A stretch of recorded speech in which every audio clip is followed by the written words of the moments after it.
While the last decade had a share of hits from home assistants, self-driving electric cars, and the cloud, tech darlings like Apple, Google, and Samsung weren't immune to embarrassing multi-million-dollar flops that forced them to put their heads down in shame. Oh my God. Well, maybe that was a little too hard. Shame. Shame. Shame. For this list, All Things Top 5 looks at the worst product launches of the last decade. Show me my most at-risk opportunities. No, that's not what I want. Let's try it again. Number 5. Google+. Frustrated with Facebook and Twitter dominating the social media landscape, the search giant launched its fourth ambitious social media project in 2011 called Google+. Anyone remember Google Wave, Google Buzz, and Orkut that came before it? Yeah, of course you don't. While Google+ did see some initial excitement, it quickly became a barren landscape, rendering it useless. The platform had only 500,000 users, of which only 10% were considered active. The social network site ended up being neither social nor a network. It just wasn't any fun. Many users found the circles confusing. The user was supposed to create circles of people such as friends and family to share only circle-specific posts. Users had their own circle and no one knew who the other people were within that circle. The platform was also more company-centric than user-centric. Many, including Google employees, felt it was designed to solve Google's own problems instead of aiming at making it easy for users to connect to one another. It's not what you like, it's the consumer. Google kept the social media network running on life support for a staggering 8 years before finally pulling the plug on it. Number 4. Juicero. The $120 million company, Juicero, offered $8 packets of diced fruits and vegetables that users plugged into the $400 machines, which then transformed the high-tech Colossi bag into juice. Oh, ew. Is that a colostomy bag? The company was universally mocked when Bloomberg News reported that users could easily squeeze the packets with their hands and turn the content into juice at a faster rate than the expensive cold-pressed juicer. The company's founder, Doug Evans, who compared himself to Steve, Jobs or Wozniak? Steve Jobs or Steve... No, I heard you. Which one? Jobs. had previously bragged that the juice press exerted 4 tons of force, and in the face of embarrassing videos of people squeezing by hand, the company noted that the machine were connected to the internet and could ensure users don't make juice with packets that have expired. The packets, however, had expiration dates written right on them. Juicero has since become a symbol of the absurd Silicon Valley startup industry that raises huge sums of money for solutions to non-problems. The cost of squeezing a Juicero packet with your own hands is $0. Coincidentally, that's also the current value of the company. You got all that from one bag of oranges? That's right! Number 3. Google Glass. Back on the list is another failed Google product.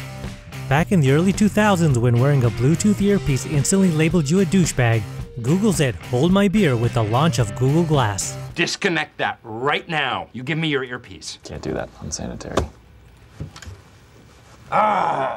The tech giant seems to think that this time consumers wanted to wear a wearable device right in the middle of their face. For a mere $1,500, nerds could tickle their inner Terminator with a promise of augmented reality that they alone can see.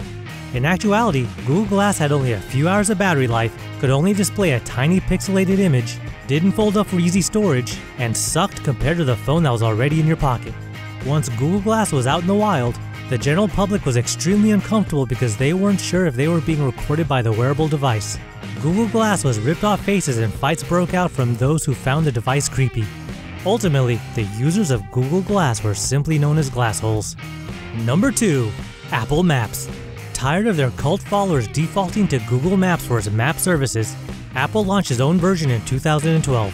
It was an ambitious feat that turned out to be utterly embarrassing for Apple.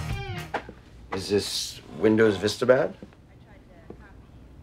It's not iPhone 4 bad, is it? Don't tell me this is Zune bad. I'm sorry, Gavin. It's Apple Maps bad. Apple Maps was buggy, lacked public transit information, and in some areas and countries, offered literally nothing but blank spaces or misplaced landmarks. Apple Maps was initially so bad that Tim Cook was forced to apologize and tell Apple users to download Google Maps instead. This has led to the first ever drop in customer satisfaction from iOS 5 to iOS 6. The blunder eventually led to the firing of multiple Apple executives who led his Maps project, including iOS chief Scott Forstall, who reportedly refused to sign on to the apology letter for the mapping fiasco. What are you gonna fire me? No! I already fired you! Why are you still here? Apple Maps has been rebuilt from the ground up and will spend the next decade proving to everyone it could build an actual competitor to Google Maps. While Apple is still trying to catch up to Google Maps on Earth, Google has sent Street View expeditions to space. Before we get to number 1, remember to subscribe to All Things Top 5 and ring the bell to be notified for our latest videos. Number 1. Samsung Galaxy Note 7. In October 2016, Samsung's Galaxy Note 7 phone started mysteriously catching on fire, burning scroticals across the globe. Oh, you only make that face when your dick is on fire. The South Korean-made IED was fashioned by a faulty battery design and a rush to release an updated version, which caused the device to overheat and explode.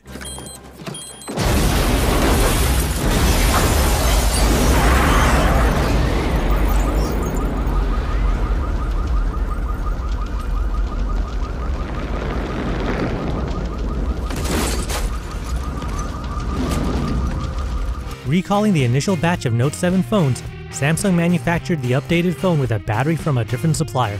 But once again, Samsung rushed to get the new phones out, and the new battery produced by the new supplier had a defect that also caused it to overheat and explode.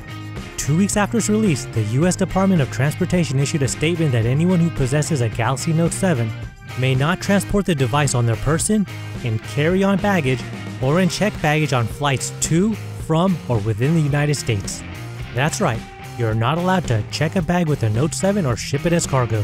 The fallout Samsung faced was staggering, with one analysis estimating the company lost $17 billion due to the device's failures. Samsung ended up recalling all Note 7 phones and canceling the product altogether.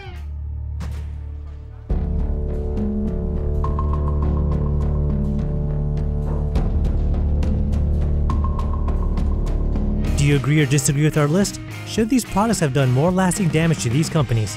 Comment below and watch our other videos and subscribe to All Things Top 5.